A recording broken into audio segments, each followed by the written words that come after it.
अस्सलामुअलैकुम दोस्तों। Pakistan बामुकाबला New Zealand home series और बड़ी सीरीज के पहले टी20 मैच का टाइम टेबल और शेड्यूल आ चुका है।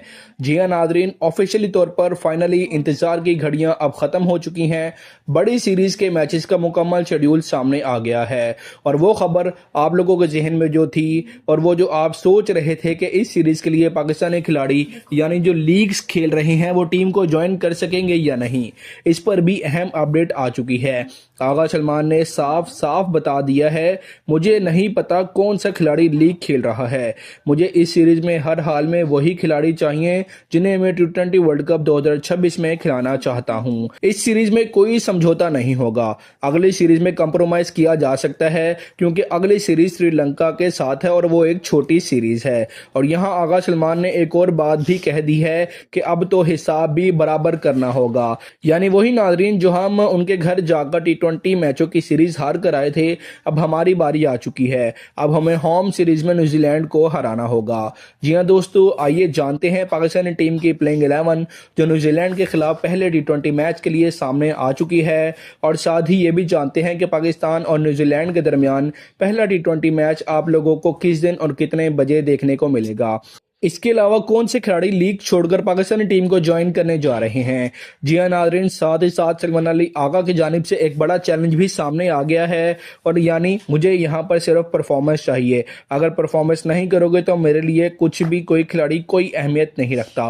मुकम्मल तफसीलात जान लेते हैं नाजरीन इस छोटी सी वीडियो में, और ये भी जानते हैं कि पाकिस्तान और न्यूजीलैंड के दरमियान टी20 सीरीज कब से शुरू होने जा रही है और पहला टी20 मैच कब खेला जाएगा।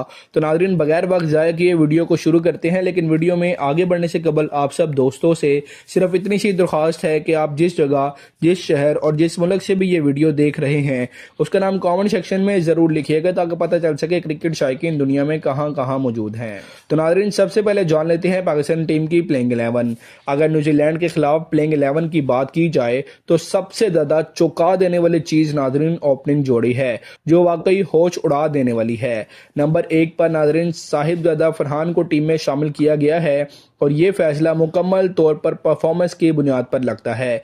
साहिबजादा फरहान इस वक्त जिस एतमाद और तसलसल के साथ खेल रहे हैं वो किसी से ढका छुपा नहीं है। पहली बार न्यूजीलैंड जैसी मजबूत बॉलिंग लाइनअप के खिलाफ ओपनिंग करना आसान नहीं होता, लेकिन जिस अंदाज में वो हालिया मैचेस में बड़े बॉलर्स को हैंडल कर रहे हैं इससे उम्मीद बंधी हुई है कि वो यहाँ भी पाकिस्तान को जारहाना आगाज दे सकते हैं। उनका शॉट सिलेक्शन, उनकी पावर हिटिंग और फिटनेस सब इस बात की निशानदही करता है कि वो तवील रेस के घोड़े समझे जा रहे हैं।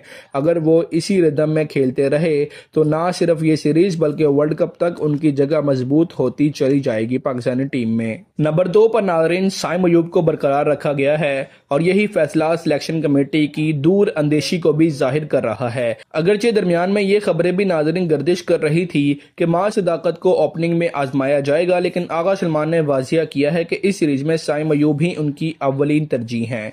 साइम अयूब की सबसे बड़ी खूबी यह है कि वो सिर्फ बैटिंग नहीं बल्कि एक मुकम्मल ऑलराउंडर बनते जा रहे हैं। ओपनिंग के साथ साथ उनकी बॉलिंग भी टीम के लिए एक इजाफी ऑप्शन बन चुकी है। उन्होंने खुद भी ये बात तस्लीम की है कि उन्होंने लीग्स इसलिए नहीं खेली ताकि अपनी कमजोरियों पर काम कर सकें, और अगर ये मेहनत मैदान में नजर आ गई तो साइम अयूब पाकिस्तान के लिए लॉन्ग टर्म असासा बन सकते हैं। नंबर 3 पर नाजरीन बाबर आजम की वापसी इस सीरीज का सबसे बड़ा टॉकिंग पॉइंट बन चुकी है।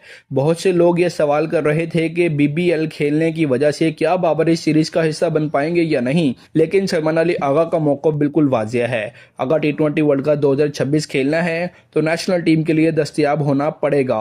बाबर आजम इस सीरीज में खेलेंगे और शायद श्रीलंका के खिलाफ सीरीज में वो नजर ना आए, लेकिन ऑस्ट्रेलिया के खिलाफ फिर वापसी उनकी यकीनी है। और बाबर की मौजूदगी सिर्फ रन्स की जमानत नहीं बल्कि मिडिल ऑर्डर को इस्तेहकाम भी फराहम करती है। बाबर का तजर्बा, उनको प्रेशर में खेलने की सलाहियत और एंकर रोल इस टीम के लिए बेहद अहम है, और ख़ास तौर पर न्यूजीलैंड जैसी मजबूत मुनज़्ज़म टीम के खिलाफ। नंबर 4 पर नाजरीन फ़ख्र पाकिस्तान फ़ख्र जमान को रखना एक बिल्कुल मंतकी फ़ैसला है, और फ़ख्र जमान न्यूजीलैंड का रिश्ता हमेशा दिलचस्प रहा है। कभी सेंचुरियाँ, कभी मैच विनिंग इनिंग्स और कभी मुकम्मल तबाही। फ़ख्र का अंदाज हमेशा हाई रिस्क हाई रिवॉर्ड वाला रहा है। इस पोजीशन पर उनकी मौजूदगी का मतलब है कि अगर पावर प्ले में विकेटें गिर भी जाएं तो फ़खर एक इनिंग्स में मैच का रुख बदल सकते हैं। लेफ्ट हैंडेड बैट्समैन होने की वजह से वो बॉलर्स के लिए इजाफी चैलेंज बन जाते हैं। अगर फ़खर अपनी जिम्मेदारी को समझते हुए खेलेंगे तो पाकिस्तान को एक बड़ा एज मिल सकता है। इसके बाद नाज़रीन नंबर 5 पर सबसे बड़ी और हैरान कुन तब्दीली अब्दुस समद की शमूलियत है। उस्मान खान को ड्रॉप करना और अब्दुस समद को टीम में शामिल करना एक जुर्रतमंदाना फैसला है। अब्दुस समद को एक पावर हिटर के तौर पर देखा जा रहा है जो डेथ ओवर्स में तेजी से रन्स बना सकते हैं। इस फैसले का एक और फायदा ये है कि चूंकि उस्मान खान टीम में नहीं है, इसलिए विकेट कीपिंग की जिम्मेदारी पाकिस्तान के ओपनिंग बल्लेबाज साहिबजादा फरहान से भालेंगे, जिससे टीम कम्बिनेशन में मजीद लचक भी आ जाती है। इस तरह नाजरीन पाकिस्तान इजाफी ऑलराउंडर या बॉलर खिला सकता है जो जदीद T20 क्रिकेट में एक बहुत बड़ी सहूलत समझी जाती है। नंबर 6 पर कप्तान सलमान अली आगा खुद मौजूद हैं और यही वो मकाम है जहां उनकी क़यादत का असल इम्तिहान होगा।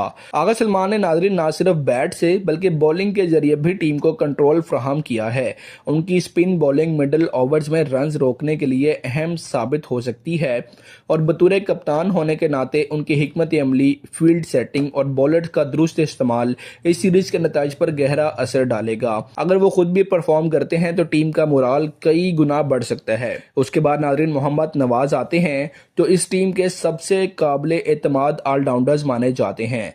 नवाज का शुमार उन खिलाड़ियों में होता है जो खामोशी से मैच जितवा देते हैं, चाहे वो बैटिंग में मुश्किल वक्त में रन्स बनाना हो या बॉलिंग में अहम विकेटें लेना। नवाज हर शोबे में टीम के लिए फ़ायदेमंद साबित होते हैं।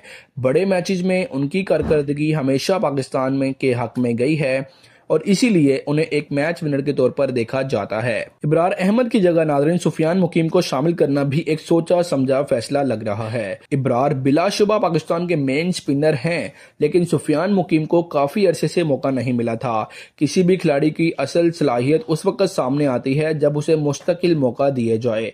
इस सीरीज में सुफियान मुकीम को आजमाना मुस्तकबिल के लिए एक मजबूत ऑप्शन पैदा कर रहा है। अगर वो अच्छी परफॉर्मेंस देते हैं तो पाकिस्तान के पास स्पिन डिपार्टमेंट में मजीद गहराई भी आ जाएगी। इसी के साथ साथ नाज़रीन राणा फ़हीम अशरफ को एक बार फिर ऑलराउंडर के तौर पर टीम में शामिल किया गया है और फ़हीम अशरफ की सबसे बड़ी खूबी उनकी यूटिलिटी है। वो बैटिंग भी कर सकते हैं, बॉलिंग भी कर सकते हैं और फील्डिंग में भी बड़े ही ज़बरदस्त फुर्तीली फील्डिंग करते हैं। अगरचे उनकी हालिया फॉर्म में सवालात रहे हैं, लेकिन बड़े मैचेस में उनका तजर्बा टीम के लिए काफ़ी काम आ जाता है।